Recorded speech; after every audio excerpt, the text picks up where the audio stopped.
Pada penelitian case control, jumlah kasus kontrol diatur oleh peneliti. Penelitian diawali dari subjek dengan penyakit sebagai kasus dan subjek tanpa penyakit sebagai kontrol. Jika ada hubungan antara pajanan dengan penyakit, maka proporsi subjek terpajan pada kelompok kasus harus lebih besar daripada proporsi subjek terpajan pada kelompok kontrol. Berikut nilai Z 1 min beta yang perlu kita ingat.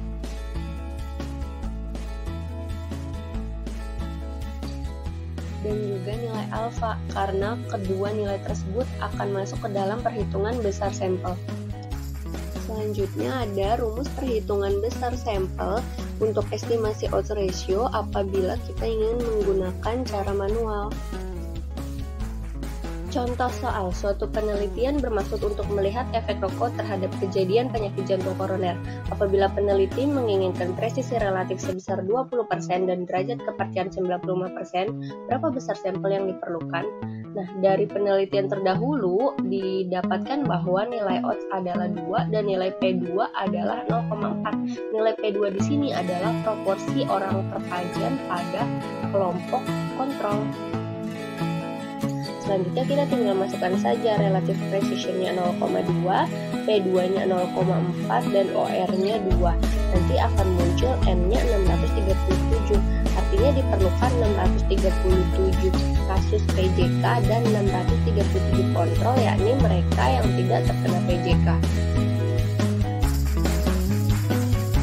Selanjutnya perhitungan sampel untuk uji hipotesis odds ratio menggunakan beberapa rumus di bawah ini.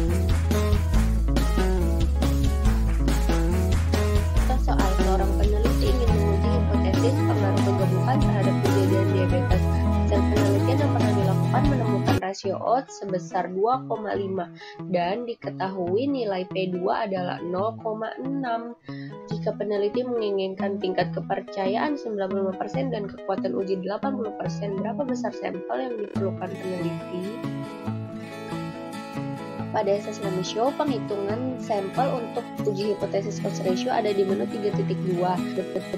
P-nya 80, OR0-nya 1, P2 0,6, dan ORA-nya 2,5.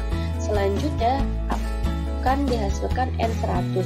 Jadi di sini diperlukan sampel minimum 100 orang yang menderita diabetes dan 100 orang yang tidak menderita diabetes. Pada jurnal yang berjudul Hubungan Jenis Kelamin dan Lama Kontak dengan Kejadian Tuberkulosis Paru, sini peneliti menggunakan rumus besar sampel untuk pengujian hipotesis terhadap odds ratio. Peneliti menggunakan derajat kepercayaan 95%, kekuatan uji 80%. Proporsi kasus yang didapatkan pada penelitian sebelumnya adalah 0,05 dan perkiraan OR adalah OR01, P2-nya 0,05 dan ORA-nya 4. Nanti kita akan mendapatkan nilai N 62, artinya sampel minimum yang dibutuhkan adalah 62 penderita TB paru sebagai kasus dan 62 penderita selain TB paru sebagai kontrol, sehingga jumlah total sampel yang dibutuhkan adalah 124.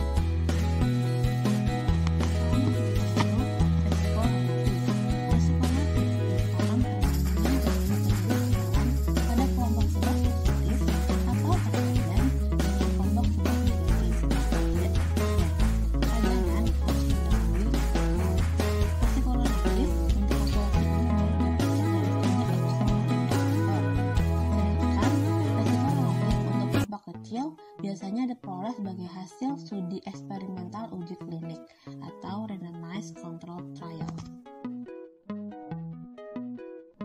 Selanjutnya yaitu contoh P1 dan P2 pada desain cohort atau cross sectional. Pada contoh kasus yaitu hubungan antara anemia dan BDNR. Berdasarkan angka 2 tersebut, P1 kita dapatkan dari A per A plus B, yang artinya proporsi BDNR pada ibu anemia. Sedangkan P2 kita dapatkan dari C per P plus B, yang artinya proporsi BDNR pada ibu tidak anemia. Pembahasan berikutnya mengenai estimasi risiko relatif.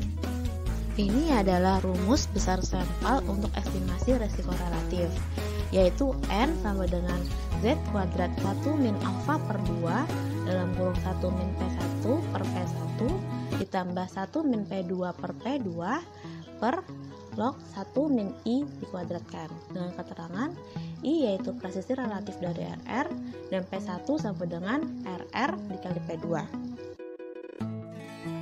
Contoh soalnya, komplikasi pada kehamilan diduga merupakan risiko untuk terjadinya komplikasi pada kehamilan berikutnya.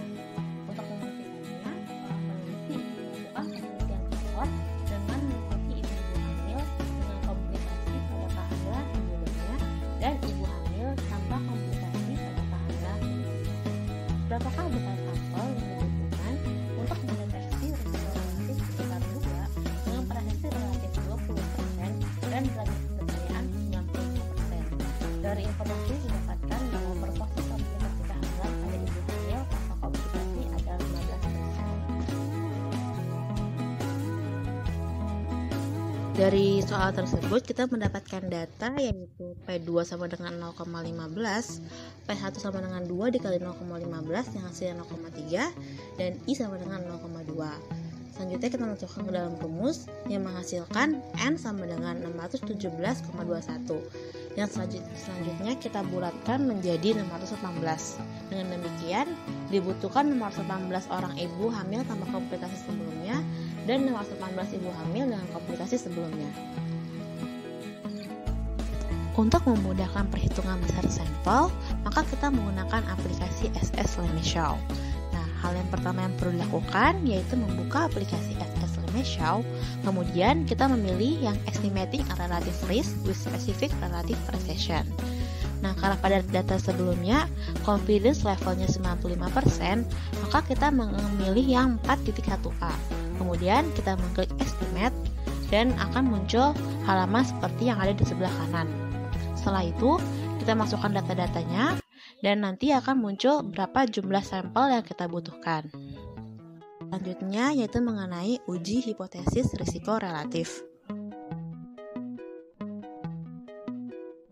Perhitungan besar sampel untuk uji hipotesis risiko relatif rumusnya adalah N Z1 min alpha per 2 akar 2P dalam kurung 1 min P plus Z1 min beta akar P1 min P1 plus P2 dalam kurung 1 min P2 dikuadratkan per dalam kurung P1 min P2 kuadrat dengan keterangan P sama dengan P1 plus P2 per 2 dan P1 sama dengan RR dikali P2.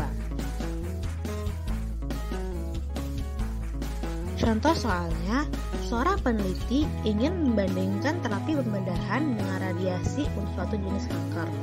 Dari penelitian terdahulu, diketahui bahwa 35% pasien kanker tersebut yang menjalani terapi pembedahan meninggal dalam waktu 5 tahun setelah terapi. Berapakah besar sampel yang diperlukan jika peneliti ingin melakukan penelitian kohort dengan asumsi risiko kematian pada terapi radiasi adalah separuh dari terapi pembedahan? Dan peneliti menginginkan derajat kemaknaan 5% dan kekuatan uji 90%.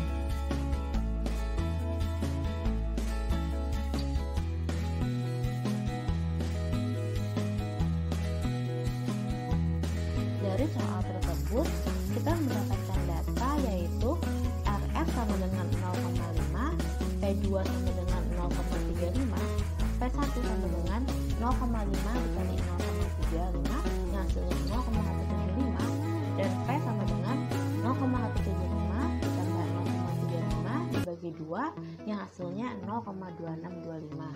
Kemudian dari data tersebut kita masukkan ke dalam rumus yang menghasilkan N sama dengan 131.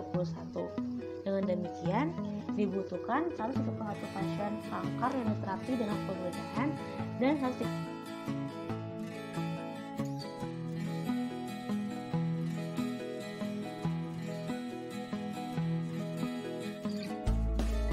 Selanjutnya, kita menggunakan Lemischau untuk penyelesaian soal yang sama.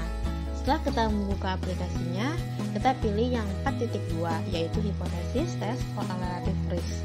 Selanjutnya kita klik Estimate, lalu akan muncul dialog seperti yang ada di sebelah kanan. Setelah kita mengisi data, lalu akan muncul nilai N-nya, yaitu jumlah sampel yang dibutuhkan. Di sini terdapat contoh jurnal yang menghitung besar sampel minimal dengan menggunakan rumus perhitungan besar sampel untuk uji hipotesis terhadap resiko relatif dengan judul Pengaruh Status Gizi Anak Usia di bawah 5 tahun terhadap nilai belajar di verbal dan numerik. Setelah melakukan perhitungan besar sampel, maka diperoleh besar sampel untuk kelompok terpajan yaitu 517 orang dan kelompok tidak terpajan 517 orang. Berikut referensi yang kami gunakan.